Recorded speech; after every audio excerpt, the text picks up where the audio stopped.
रायबरेली जनपद के विशेष रूप से हरचंदपुर ब्लॉक और इस क्षेत्र के आए हुए इतनी बड़ी संख्या में हमारे तमाम भाइयों और बहनों, मंच पर उपस्थित इसी मिट्टी के लाल और उत्तर प्रदेश सरकार के यशस्वी मंत्री माननीय श्री दिनेश सिंह जी, हमारे साथी मंत्री माननीय श्री सोमेन तोमर जी, जिला पंचायत के हमारी अध्यक्षा रंजना चौधरी जी, भारतीय जनता पार्टी परिवार के जिला अध्यक्ष माननीय श्री बुद्धिलाल जी, माननीय विवेक तिवारी जी, माननीय अशोक कोरी जी, माननीय विनोद वाजपेयी जी, आरबी सिंह जी, गणेश सिंह जी, सुरेंद्र सिंह जी, श्रीमती किरण सिंह जी, दिलीप यादव जी, सुरेश मौर्य जो इस मंडल के मंडल अध्यक्ष हैं, और हमारे बूथ अध्यक्ष संतोष तिवारी जी, और हमारे बीच में अभी अभी पधारे इस जिले की जिलाधिकारी और इस जिले के पुलिस सुपरिटेंडेंट, आप सबका मैं बहुत बहुत धन्यवाद करता हूँ। इस कार्यक्रम में पधारने के लिए आप सबका बहुत बहुत अभिवादन करता हूँ। माननीय दिनेश सिंह जी ने काफ़ी कुछ बातें बताई और ये भी बताया कि जन्मदिन पे मैंने उनको अपनी शुभकामनाएं अवश्य दिया था, लेकिन आज का जो एक कार्यक्रम है, मैंने ये बात उनको नहीं बताई थी। आज का कार्यक्रम भी मैंने उनको एक जन्मदिन के तोहफे के रूप में ही रखा है। कल ही मैं रखना चाहता था, लेकिन उनकी भी व्यस्तता थी, हमारी भी थोड़ा व्यस्तता थी, इसलिए आज रखा गया। तो मैं इस कार्यक्रम को उनके नाम पे, उनके जन्मदिन पे उनको अर्पण करता हूं, उनको समर्पण करता हूं। आप माननीय दिनेश जी हमारे बहुत ही अच्छे मित्र हैं, और आप सबकी जानकारी के लिए मैं जब से यहाँ राजनीति में आया हूँ, हमारे शुरुआती दिनों में जब मुझे राजनीति के रास्ते एकदम नहीं, आज भी नहीं आता है, अभी समय लगेगा सीखने में, लेकिन उन दिनों तो न राजनीति का रास्ता आता था, न लखनऊ का रास्ता हमको समझ में आता था। उन दिनों में हमारा हाथ पकड़ के चलाने वाले लोगों में माननीय दिनेश सिंह जी हैं, और उनके लिए, रायबरेली के लिए, उनके मिट्टी के लिए, यहाँ की धरती के लिए हमसे जो कुछ भी हो सकेगा मैं करने के लिए रात दिन हमेशा तैयार रहूँगा। आप सबको मैं आश्वासन देता हूँ। माननीय दिनेश सिंह जी का आग्रह था, और यूँ कह लीजिए मेरे पीछे वो लगभग 1 साल से पड़े हुए हैं। भाई साहब ये हमारा पावर हाउस, भाई साहब ये हमारा सब स्टेशन कहाँ बनेगा, कैसे बनेगा, उसमें भी थोड़ा समस्याएं थी। उन सब को दूर करते हुए और आज का ये कार्यक्रम आप सबके चरणों में अर्पित है। आप सबकी सेवा में हमारा विद्युत विभाग, हमारे गर्ग जी और सभी लोग, पीयूष जी और हमारे सभी जो साथी परिवार के, ऊर्जा परिवार के लोग हैं, आप सबकी सेवा में यहाँ उपस्थित हैं। जैसा कि यहाँ बताया गया, ये पावर हाउस, ये सब स्टेशन जब बन करके तैयार होगा तो यहाँ के कई गांवों को, लगभग 8-9 लाख के बस्ती को, पॉपुलेशन को, जनसंख्या को इसका लाभ मिलेगा। हरचंदपुर और आसपास के जो गांव हैं, जो पहले अतिभावित हो जाते थे, हमारी जो वोल्टेज की समस्याएं आती थी, बिजली की ट्रिपिंग की समस्याएं आती थी, वो सारी समस्याएं इस सब स्टेशन के बनने के बाद दूर होंगी। और ये एक बहुत बड़ा काम है। सामान्य रूप से 33 का, 33/11 का या छोटे छोटे तो बनते रहते हैं, लेकिन ये 132 kVA का ये बनना पावर हाउस एक बहुत बड़ी उपलब्धि होती है। आप सबको मैं इस उपलब्धि के लिए बहुत बहुत बधाई देता हूँ। जैसा कि भाइयों माननीय दिनेश जी ने कहा, यहाँ बिजली जाती है तो जैसा उन्होंने कहा कि अगर बच्चे के किसी घर में किसी बच्चे की उंगली में घाव लग जाए तो पीड़ा उसके साथ साथ उसके पूरे परिवार को होती है, उसके सगे संबंधियों को होती है। वैसे ही बिजली जाती है तो पीड़ा किसको होगी? दिनेश सिंह को होगी। यहाँ से 800, 900, 1000 किलोमीटर दूर बैठे हुए व्यक्ति को पीड़ा होगी क्या कि आपके यहाँ बिजली आ रही है कि नहीं आ रही है? उसको पीड़ा क्या होगी? उसको दिल्ली में बिजली मिल रही है।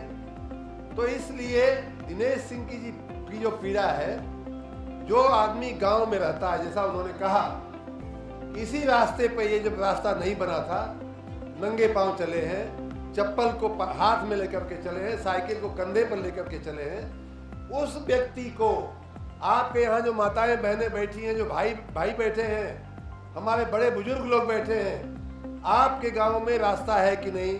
आपके गांव में बिजली है कि नहीं? आपके गांव में स्कूल है कि नहीं? आपके गांव का दवाखाना ठीक से चलता है कि नहीं? उसकी पीड़ा जितना दिनेश सिंह समझेंगे, जितना यहाँ का स्थानीय व्यक्ति समझेगा, उतना बाहर बैठने वाला व्यक्ति कभी नहीं समझ सकता। ये बात आप लिख करके रख लीजिए। दिखाने के लिए घड़ियाली आंसू बहाना एक बात है, लेकिन आपके दुख दर्द को वास्तव में समझना वो एकदम अलग बात है। अगर ये फर्क नहीं होता मित्रों, इस देश की मिट्टी का व्यक्ति, इस देश की मिट्टी का नेता में और दूसरे नेता में क्या फर्क होता है, अगर वो असलियत नहीं होती, तो यहीं का उदाहरण मैं बताऊंगा आपको। जैसा माननीय दिनेश जी ने कहा कि सन 1952 से एक पार्टी का, एक परिवार का आपके जिले में प्रभुत्व है, आपके जिले में नेतृत्व है, आप सबके नेता हैं। 52 से आज तक बहुत समय होता है भाई, 70 साल की ये यात्रा। और अभी आप जाके कभी, अभी माननीय सुमेन तोमर जी बनारस होके आए हैं, आप में से भी कई लोग बनारस जाते आते रहते होंगे, जो नहीं गए होंगे उनको मैं न्योता देता हूं अपने यशस्वी प्रधानमंत्री की तरफ से। मात्र 9 साल हुआ है माननीय प्रधानमंत्री जी को वहां का सांसद बने हुआ है कि नहीं? 9 साल खाली, अभी 10वां साल होना बाकी है। आप पहले जो 10 साल पहले जो बनारस था और आज जो बनारस है, आप में से कितने लोगों ने देखा होगा जो आप बता सकते हैं कि उसमें कितना फर्क आ गया है? और यहाँ कहाँ 9 साल और कहाँ 72 साल। ये 72 साल में भी आपका रायबरेली जैसा था, 19-20 का फर्क तो भाई पड़ता ही पड़ता है। डीएम साहब है, एसपी साहब है, मंत्री जी है, मुख्यमंत्री जी है, तो कुछ तो करेंगे, तो 19-20 का फर्क तो होता ही रहता है। 19-20 का फर्क ही खाली पड़ा है आपके रायबरेली में। और अन्य जगहों की जहां मुख्यमंत्री जी को गोरखपुर जाकर देख लीजिए, प्रधानमंत्री जी का बनारस देख लीजिए, प्रधानमंत्री जी अपने गुजरात में जो उनका विधायक के रूप में जो उनका क्षेत्र था, वो जाके देख लीजिए। माननीय दिनेश जी गए हैं वहां, देख करके आए हैं। जो उस मिट्टी की पैदाइश होता है, जो उस मिट्टी की दर्द को समझता है, जो उस मिट्टी की भूख समझता है, यहाँ क्या चाहिए, यहाँ के लोगों की क्या आवश्यकता है, जो उसको समझता है, उसकी बात, उसके काम करने का तरीका, उसके काम करने की गति, वो आकर के मंत्रियों के पीछे पड़ता है, डीएम के पीछे पड़ता है, एसपी के पीछे पड़ता है कि भाई साहब, बहन जी हमारा ये काम कर दीजिए, हमारे यहाँ लोगों को तकलीफ पड़ रही है। तब जाकर के भाइयों बहनों काम होता है। यहाँ तो किसी को पड़ी नहीं, खाली एक बड़ा नाम हम लोग स्कूल में एक कविता पढ़ते थे, ये बड़ा नाम का कुछ मिला नहीं है रायबरेली को। अभी कुछ दिन पहले मैं माननीय हमारे भाजपा के जिला अध्यक्ष जी से पूछ रहा था कि भाई साहब, आपकी ये रोड जो रायबरेली से प्रयाग, हम कई बार जाते थे क्योंकि मैं प्रयाग का पढ़ा हुआ हूँ, तो लखनऊ उतरता था कई बार, और यहाँ से बाई रोड कई बार हम लोग पहले के ज़माने में भाजपा की माननीय योगी जी की सरकार के पहले की मैं बात कर रहा हूँ, उन दिनों में, और कांग्रेस का ज़माना, सपा का भी ज़माना में हम लोग कई बार गए हैं इस रोड से। इतनी खराब हुआ करती, कहने के लिए तो 4 लेन का एक कागज पे नाम दे दिया गया था। लेकिन अभी मैं पूछ रहा था कि भाई साहब, वास्तव में इसको 4 लेन का जो स्वरूप मिला है वो कब मिला, आपको कुछ याद है क्या? तो कहे नहीं, बहुत ज़्यादा तो याद नहीं है, लेकिन इतना याद जरूर है कि मोदी जी के आने के बाद ये 4 लेन, सही 4 लेन का इसको स्वरूप मिला है। तो ये फर्क है, ये फर्क होता है। हम लोग बचपन में एक कविता पढ़ते थे बड़े लोगों के बारे में कि बड़ा हुआ तो क्या हुआ जैसे पेड़, मालूम है ना आप लोगों को? तो वही हालत आपकी हुई है। ये खजूर जो है आपके जिस जिले में एक पेड़ लग गया, और वो इतना बड़ा था कि मतलब पूछिए मत, इतना बड़ा था कि न तो उसमें आगे ये कहा गया कि पंछी को छाया नहीं, फल लागे अति दूर। बड़ा हुआ तो क्या हुआ, जैसे पेड़ खजूर, पंथी को छाया नहीं, फल लागे अति दूर। न तो छाया है और नहीं फल है। तो ऐसे खजूर पोल लगा करके रखने की कोई आवश्यकता नहीं है। जैसा हमारे लोकसभा के प्रभारी तिवारी जी बोल रहे थे, हमारे माननीय दिनेश सिंह जी के रूप में आपको इतना बड़ा, इतना अच्छा एक नेता मिला है। ये हमारे कनेक्शन की बात कर रहे थे, लेकिन हम इनको ये अपनी बात नहीं कह पाए। इशारे में उन्होंने कहा कि उनके जन्मदिन पे माननीय प्रधानमंत्री जी का, माननीय गृह मंत्री जी का भी शुभ संदेश, शुभकामना संदेश इनको मिला है। तो भाई प्रधानमंत्री के पास इतना टाइम नहीं है कि सबको शुभकामना संदेश देते हैं। वो गिने चुने लोगों को शुभकामना संदेश देते होंगे, उनमें से आपके दिनेश सिंह जी, गृह मंत्री जी कितने व्यस्त व्यक्ति होंगे, लेकिन उनमें पूरे देश में कुछ लोगों में, उन भाग्यशाली लोगों में है कि जिनको गृह मंत्री जी का, प्रधानमंत्री जी का संदेश आता है। ऐसे एक नेता आपको मिले हैं, उनका हाथ पकड़ के चलिए। रायबरेली की जनता और रायबरेली के विकास में 4 चांद लग जाएंगे। थोड़ी बात, चूंकि ये बिजली विभाग का कार्यक्रम, हमारे अधिकारी सोचेंगे कि हमारे माननीय मंत्री जी हमारी बात ही नहीं कर रहे, खाली बस राजनीतिक बातें करते जा रहे हैं। देखिए, बिजली की बात, मैं माननीय प्रधानमंत्री जी जब से प्रधानमंत्री बने हैं तब से देश में एक बहुत बड़ा परिवर्तन आया है। और हर चीज में, हर बात में वो एक बात का उल्लेख अवश्य करते हैं कि हमें आत्मनिर्भर बनना है, हमें आत्मनिर्भर बनना है। चाहे वो रेलवे की कोच फैक्ट्री लगाने की बात हो, कोच बनाने की बात हो। आपके रायबरेली में देश के प्रधानमंत्री को रेल की कोच फैक्ट्री चालू करवाने की क्या आवश्यकता पड़ी थी?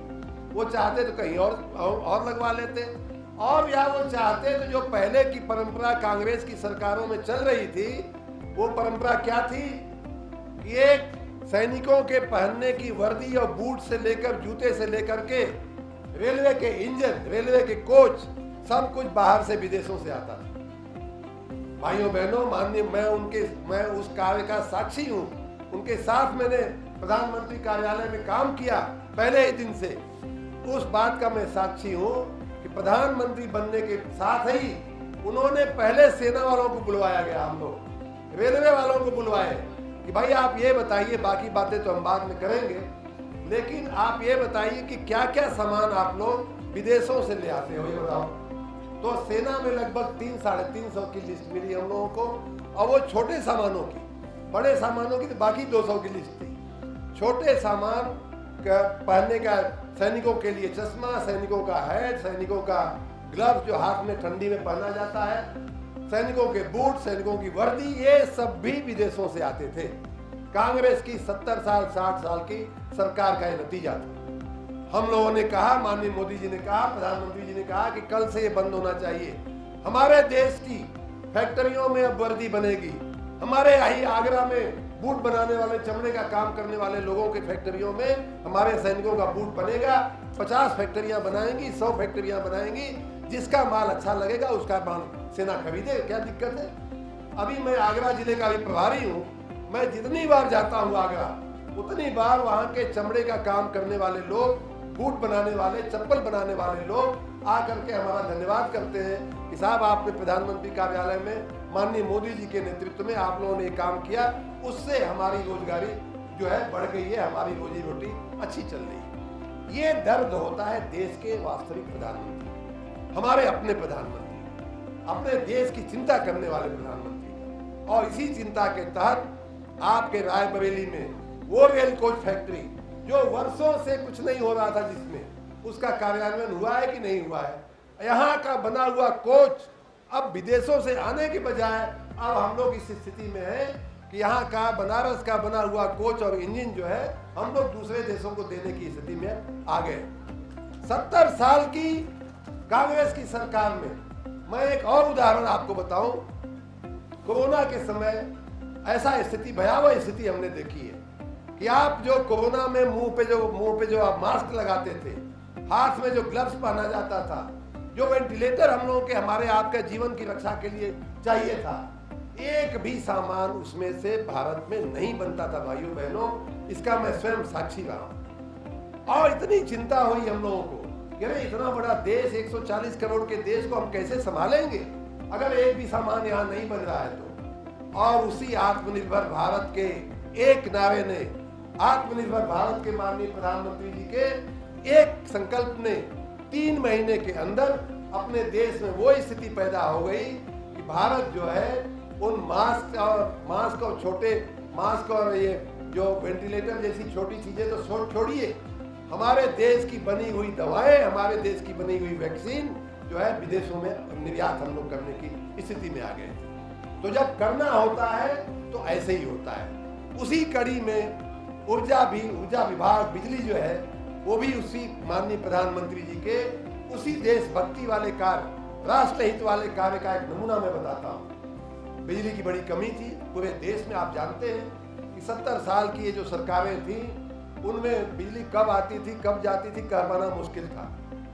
और माननीय प्रधानमंत्री जी के मात्र 5 साल, पहले 5 साल की मैं बात कर रहा हूँ, पहले 5 साल के 14 से 19 के कार्यकाल का मैं स्वयं साक्षी रहा हूँ। इसलिए कह रहा हूँ 19 बीतते देश में ऊर्जा का उत्पादन इतना ज्यादा हो गया कि अब हम लोग अपने पड़ोसी देशों को ऊर्जा देने की स्थिति में आ गए हैं। हम जो है एनर्जी सरप्लस हो चुके हैं। भारत अब एक एनर्जी सरप्लस देश बन चुका है। उत्तर प्रदेश की बात किया जाए, उत्तर प्रदेश में भी जो दुर्दशा इन लोगों ने देश की किया था वही दुर्दशा उससे भी ज्यादा दुर्दशा उत्तर प्रदेश की किया था। यहाँ तो कांग्रेस से जो आसमान से गिरे तो खजूर पे हम लोग लटक गए थे उत्तर प्रदेश में। ये बाकी जो 2 पार्टियां हमको मिल गई थी, तो इसके चलते हमारी दशा तो और भी खराब थी। लेकिन माननीय योगी जी जब से मुख्यमंत्री बने हैं, आप सबकी जानकारी के लिए मैं बताना चाहूंगा कि जिन मजरों में, जिन गांवों में विद्युतीकरण नहीं हुआ था, ऐसे 1,25,000 मजरों में हम लोगों ने विद्युतीकरण किया है। भारतीय जनता पार्टी की सरकार ने माननीय योगी जी के नेतृत्व में देखते ही देखते 5-6 साल में हम लोगों ने विद्युतीकरण किया। उन गांवों में पहले बिजली का नामो निशान नहीं था। 1.5 करोड़ कनेक्शन, कुल आज की तारीख में हमारे पास लगभग 3.25 करोड़ कनेक्शन, 3.5 करोड़ कनेक्शन है। उसमें से 1.5 करोड़ कनेक्शन भाइयों बहनों मात्र इस 6 साल में हुए। मैं अपने छोटे कार्यकाल की बात करूं तो हमारे अभी 1.5 साल हमको पूरा नहीं हुआ है ऊर्जा मंत्री के रूप में, 25 लाख कनेक्शन जो है हम लोगों ने आप लोगों को दिए हैं, लोगों को दिए। बाकी पहले ये जनता जो है कनेक्शन था ही नहीं, बिजली थी ही नहीं, तो कहां से कहां ये सब स्टेशन, ये सब तो बहुत बड़ा सपना था भाई। आज ऐसे जो जैसे सब स्टेशन का यहाँ शिलान्यास हुआ है भाइयों और बहनों, ये 40वां सब स्टेशन होगा इस पूरे 1 साल में। हमने इस तरह के और इससे भी बड़ी क्षमता वाले 400 वाले 220 वाले हमने बनाए हैं। और ये 40वां सब स्टेशन ऐसा है जो ये आज शिलान्यास होने जा रहा है। 41वां होगा, 40 तो कंप्लीट हो गए। छोटे वाले की बात करें तो 33/11 वाले सब स्टेशन बनाए गए हैं और 136 ऐसे उपकेंद्रों की क्षमता की वृद्धि की गई। आपकी जानकारी के लिए इस पिछले महीने में, खाली सितंबर महीने की बात करता हूं, मैं जब मंत्री बना तो एक बहुत बड़ी समस्या माननीय दिनेश जी के साथ हमने भी आप सबकी कृपा से, माननीय मोदी जी के, माननीय योगी जी के आशीर्वाद से हम भी मंत्री बने। मार्च के अंतिम दिनों में शपथ ग्रहण हुआ और शायद अंतिम दिन मार्च का था, उस दिन विभागों का बंटवारा हुआ। तो मेरा कार्यकाल जो ऊर्जा मंत्री के रूप में एक तरह से यूं मान लीजिए कि 1 अप्रैल से शुरू हुआ। 1 अप्रैल से जैसे ही मेरा कार्यकाल शुरू होता है ऊर्जा मंत्री के रूप में, भयंकर गर्मी पड़ने लगी। और एक हफ्ते के अंदर तो मुझे इतनी गालियां पड़ गई कि जैसे मुझे लगता कि अभी तो मैं बना हूं भाई, ये गालियां हमको क्यों पड़ रही हैं। जैसे लगता था कि मैंने सभी खंभों पे चढ़ के तार ढीला कर दिया हो, ऐसा प्रतीत होता था। लेकिन अब आपका अधिकार है, जनता को बिजली आजकल बहुत आवश्यक चीज है, नहीं रहती है तो एकदम से जीवन मुश्किल हो जाता है। स्वाभाविक बात है, लोग ताने मारेंगे तो लोग गालियां देंगे। कमेंट करेंगे, लोग उल्टा सीधा कहते हैं, उनका अधिकार है, जनता का अधिकार है अपने मंत्री पे को कहने का। लेकिन ये सब परिणाम, ये इसका कारण ये था कि जो माननीय योगी जी के पहले जो 50, 60, 70 साल जो विद्युत की आधारभूत संरचना पे काम होना चाहिए था, वो नहीं हुआ। आज की स्थिति ये है भाइयों बहनों कि हम लोग 4 महत्वाकांक्षी योजनाएं चला रहे हैं। पहले तो मैं बिजली के उत्पादन की बात कर दूं। एक तो बिजली की डिमांड बढ़ गई, आप सबको घर घर कनेक्शन दिए गए, जैसा मैंने कहा कि 1.25 लाख मजरों का कनेक्शन किया गया, 1.5 करोड़ घरों को कनेक्शन दिया गया, बहुत सारी फैक्ट्रियां नहीं लगी, बहुत सारे लूम और पावर लूम नहीं लगे, तो बिजली की मांग बढ़ी। स्वाभाविक बात है, पिछले साल से इस बार पीछे की अपेक्षा 1.5 गुना 2 गुना बिजली की मांग बढ़ गई है। तो उसका उत्पादन होना चाहिए। जब बिजली हम बनाएंगे तभी आपको दे पाएंगे। बिजली बनती है कहीं से, फिर ज़्यादा मात्रा में एक जगह आती है, बड़े सब स्टेशन पे आती है, और फिर छोटे छोटे गाँवों में छोटे छोटे फीडरों के मार्फत, छोटे छोटे उपकेंद्रों के मार्फत आपके गांव आप तक पहुंचती है। विद्युत का उत्पादन अगर माननीय योगी जी के पहले की बात किया जाए तो एकदम ठप पड़ा हुआ, किसी को चिंता नहीं थी। वो लोग तो प्राइवेट कंपनियों को बुलाते थे और उनसे महंगे दामों पे करार करते थे कि हाँ ठीक है, तुम्हारी बिजली 5 रुपए की पड़ रही है, लेकिन मैं लाओ साइन कर देता हूँ, 8 रुपए की मैं खरीद लूंगा, बाकी का इसमें बीच का जो 2 रुपया है वो 1 रुपया तुम्हारा 2 रुपया हमारा। इस तरह का काम होता था उन दिनों में। जब माननीय योगी जी मुख्यमंत्री बने हैं तब से, और विशेष रूप से उनके दूसरे कार्यकाल में का, मैं चूंकि मेरी स्वयं की जानकारी में, स्वयं की नज़र में काम हो रहा है, इसलिए मैं आपको बता रहा हूँ। अभी इसी हफ्ते की बात करूँ तो हमारा जो कुल उत्पादन बिजली का लगभग 6400-6500 मेगावाट होता है, उसका लगभग 1/4 हमने इस 1 सप्ताह में हमने ऊर्जीकृत किया है। जवाहरपुर का 660 मेगावाट का पावर स्टेशन, ओबरा का 660 मेगावाट का पावर स्टेशन बन करके तैयार है, आपके चरणों में सेवा के लिए एकदम लोकार्पित है, और बहुत ही जल्दी जैसे इसकी औपचारिकता हो रही है, उन दोनों की भी औपचारिकता होगी, और इस प्रकार 1320 मेगावाट नई विद्युत क्षमता जो है आपकी सेवा में उपलब्ध है। एक और पनकी का भी लगभग 2 महीने 3 महीने में पनकी का भी इसी तरह का 660 मेगावाट का पावर स्टेशन जो है बन करके तैयार है। आप उसका ट्रायल चल रहा है और बहुत जल्दी वो भी आपकी सेवा में आ जाएगा। इसके अलावा अभी आपने कुछ सप्ताह पहले सुना होगा, मंत्रिमंडल में मैं जाकर के मंजूरी भी लिया हूं कि हमारे ओबरा में ही ओबरा डी नाम से एक नया पावर प्लांट जो है एनटीपीसी के सहयोग से 800 मेगावाट की 2 यूनिटें, मतलब 1600 मेगावाट के नए पावर हाउस का भी हमारी सरकार ने उसको मंजूरी दे दिया है। इसी प्रकार अनपरा में चूंकि कोयले की खदानें हैं ओबरा अनपरा के पास, वहाँ हम लोग ज़्यादा तापीय ऊर्जा पैदा करने की कोशिश कर रहे हैं। वहाँ एक अनपरा में भी इसी प्रकार का 800 मेगावाट की 2 यूनिट लगा करके उत्तर प्रदेश की आज की जो उत्पादन क्षमता है भाइयों बहनों, वो आने वाले 2-3 साल के अंदर उसको हम डबल करने के रास्ते पे चल पड़े हैं। वो आपकी 2 गुना हो जाएगी। और वो बिजली जब हमारी मांग बढ़ रही है, जब हमारे दिन पर दिन मांग बढ़ती जा रही है, लोगों के घरों में एसी की संख्या बढ़ रही है, लोगों के घरों में कूलर और एसी जो है आज सामान्य बात होती जा रही है। देखिए यहाँ खुले में भी आपको एसी लगाया गया है। तो इस प्रकार जब हमारी डिमांड बढ़ रही है, अभी हमने इसको बंद करवाया कि भैया हमको इसकी आवश्यकता नहीं है, बिजली बचाओ। तो ये जब स्थिति बन रही है, फैक्ट्रियां लग रही हैं, माननीय योगी जी उद्योगों को आकर्षित कर रहे हैं, तो हमारी बिजली की मांग एकदम अप्रत्याशित ढंग से बढ़ने वाली है। उसकी तैयारी हम लोगों ने कर लिया है और आज की जितनी उत्पादन क्षमता है, लगभग उतनी ही उत्पादन क्षमता आने वाले 2-3 सालों में हम लोग नई खड़ी कर देंगे।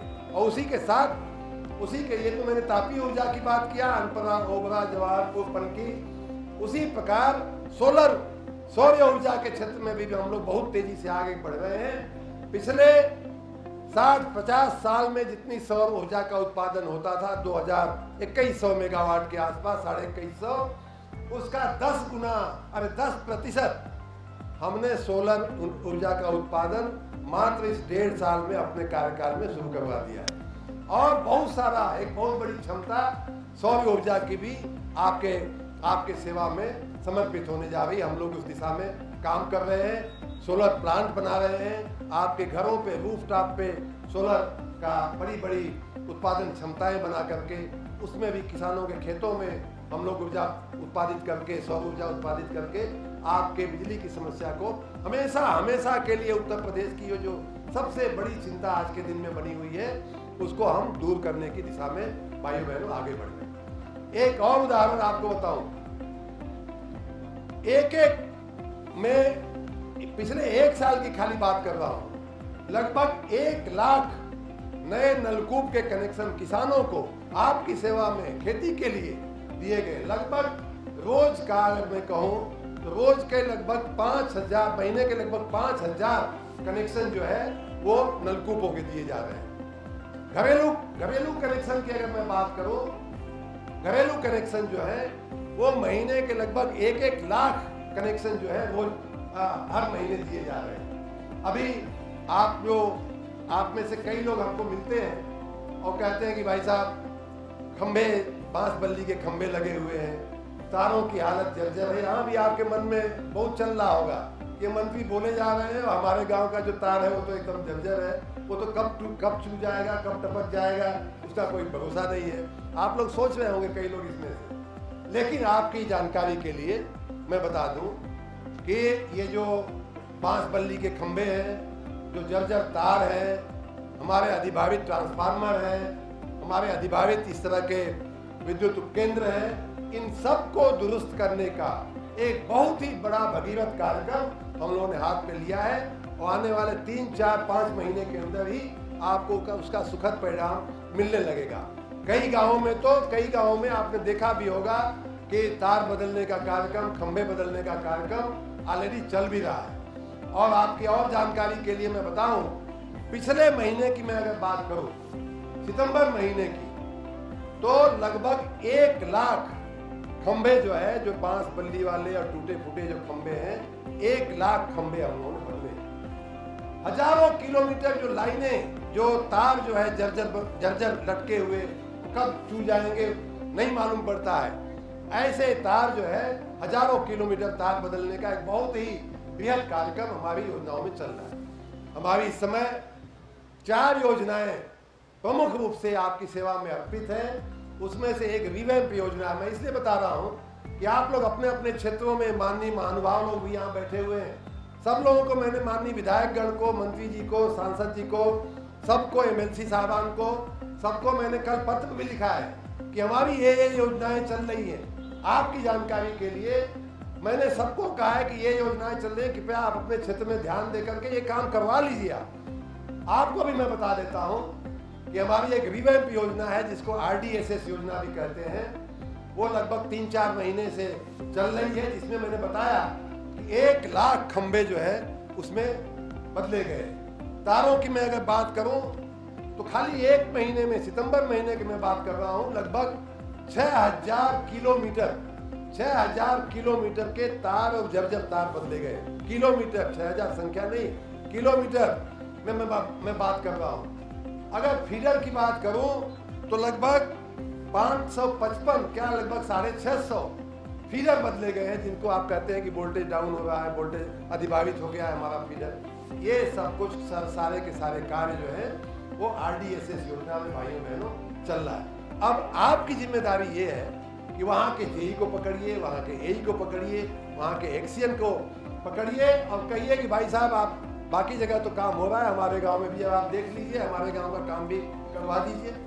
17,000 करोड़ रुपए के खर्च से ये सारे काम भाइयों बहनों, कभी इतनी बड़ी रकम किसी ने देखा सुना तो नहीं होगा, सपने में सोचा भी नहीं होगा कि बिजली के सुधार के लिए माननीय मोदी जी, माननीय योगी जी की कृपा से हमको बिजली विभाग में खर्च करने के लिए इतनी बड़ी रकम कभी मिलेगी। उसी प्रकार दूसरा 5,000 करोड़ रुपए के खर्च से हमारा एक बिजनेस प्लान का एक योजना होती है, उसमें भी 5,000 करोड़ रुपए के काम आपके इसी छोटे छोटे कामों के लिए कहीं हमारा सब स्टेशन पे कोई गड़बड़ी है, लो पैसा ठीक कर दो। कहीं खंबे पे कहीं कंडक्टर बदलना है, कहीं छोटा मोटा चीज बदलना है, उस सब के लिए 5,000 करोड़ रुपया। मैं चूंकि नगर विकास मंत्री हूँ, नगरों में बिजली की सप्लाई की बड़ी चिंता होती थी, क्योंकि बहुत सारे नगर नए बन गए, बहुत सारे नगरों का विस्तार हुआ, लेकिन उनकी जो बिजली की व्यवस्था थी वो ग्रामीण क्षेत्र से आती थी। तो इसके लिए नगरों में दिक्कत होती थी, लोग आकर के हमारे पास शिकायत करते थे। उसके लिए हमने अपने नगर विकास विभाग के बजट में से मैंने ऊर्जा विभाग को, चूंकि मेरा ही अपना दोनों विभाग था, तो मैंने आसानी से 1,000 करोड़ रुपया दूसरा ट्रांसफर किया कि ये पैसा खाली हमारे रायबरेली और माननीय तिवारी जी कह रहे थे कि यहाँ 9 पंचायतें हैं, नगर पंचायतें, उनकी व्यवस्था है।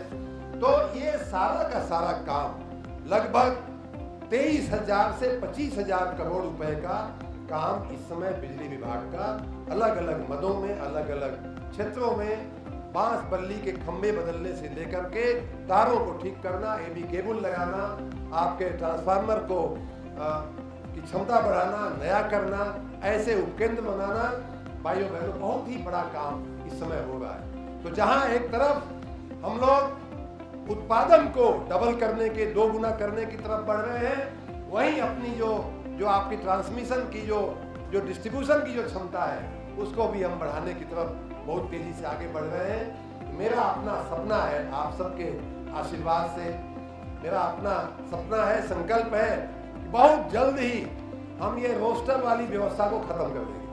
हम जो है आपको 24 घंटा बिजली जो है ऐसी एक आवश्यकता बन गई है कि अब इसमें रोस्टर चलने वाला नहीं है।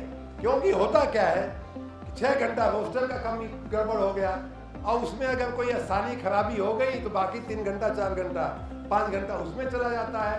तो आपको ये लगता है कि अब यार पूरा दिन भर बिजली नहीं आई आज, तो ये हो रहा है। इसलिए मैं इस झंझट से ही मैं उत्तर प्रदेश को निकालने की दिशा में भाइयों बहनों आगे बढ़ रहा हूँ। आप सबका आशीर्वाद ऐसे ही मिलता रहे।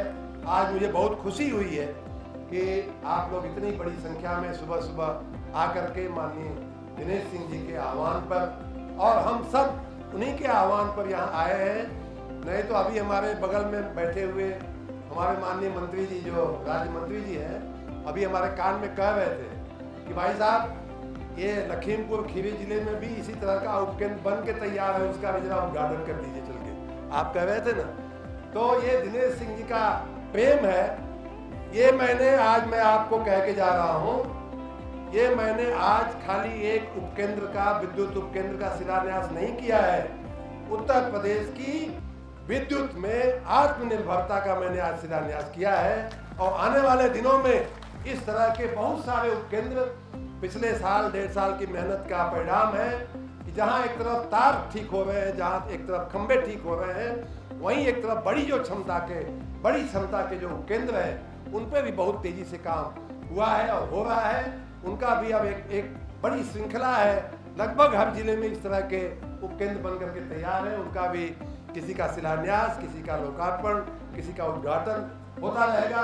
बिजली की जो क्षमता है अप्रत्याशित ढंग से हम लोग ऐतिहासिक ढंग से आने वाले दिनों में, आने वाले महीनों में बढ़ा करके उत्तर प्रदेश की जनता के चरणों में, अपने माननीय नरेंद्र मोदी जी के हाथों में, माननीय योगी जी के हाथों में हम लोग अर्पित कर देंगे। आपका आशीर्वाद, आपका स्नेह ऐसे ही बना रहे। और दूसरा देखिए, मैं पूर्वांचल का रहने वाला हूँ, तो मैं पूर्वांचल में भी ये बात अक्सर कहता हूँ कि भाई राजनीति जो है वो सभी विकास, आज राजनीति जो है वो विकास की धुरी बन गई। उसी के इर्द गिर्द जो है विकास का पहिया चलता है, विकास का चक्का चलता है। अगर वो हमारी समझ ठीक नहीं होगी तो हमारे प्रति ही उसका परिणाम खराब आएगा, हमारी पीढ़ियों को भुगतना पड़ेगा। जैसे 52 से लेकर के 70 साल आपने बिजली के अभाव में, सड़क के अभाव में, अस्पताल के अभाव में, स्कूल के अभाव में जैसे बिताया है, अगर हमारा राजनीतिक निर्णय सही नहीं होगा तो आने वाली पीढ़ियां, 50 साल की पीढ़ियां भी उसी अभाव में निभाएंगी। तो इसलिए हमारी राजनीतिक निर्णय प्रक्रिया सही होनी चाहिए। पूर्वांचल में भी मैं यही बात करता हूँ, कई बार वहाँ उल्टी दिशा में चलने का स्वभाव है, हम भी वहीं के हैं, इसलिए मैं कहने की स्वतंत्रता लेता हूं, तो मैं वहां कहता था भाई सही दिशा तो पहचानो। डबल इंजन की सरकार चल रही है, भाजपा की सरकार दिल्ली में, भाजपा की सरकार उत्तर प्रदेश में, तो तुम इधर जाओगे तुमको मिलेगा क्या? अपना हित तो पहचानो। बाकी प्रचार करने वाले तो आ ही जाएंगे अलग अलग कपड़ा पहन के, अलग अलग गमछा ओढ़ के। तो इसलिए आपको अपना हित देखना है, और आपका हित इसी में है कि आपका नेता ऐसा होना चाहिए जो इस मिट्टी की सुगंध को पहचानता हो, जो इसकी मिट्टी में रहने वाले लोगों की तकलीफों को पहचानता हो, आप कहें या न कहें आपके दिल की धड़कन को पहचानता हो, ऐसे व्यक्ति को आप अपना नेता बनाइए। आप सबका बहुत बहुत धन्यवाद, बहुत बहुत धन्यवाद। हमारे साथ सभी लोग बोलेंगे भारत माता की, भारत माता की, भारत माता की, वंदे वंदे वंदे। धन्यवाद, धन्यवाद।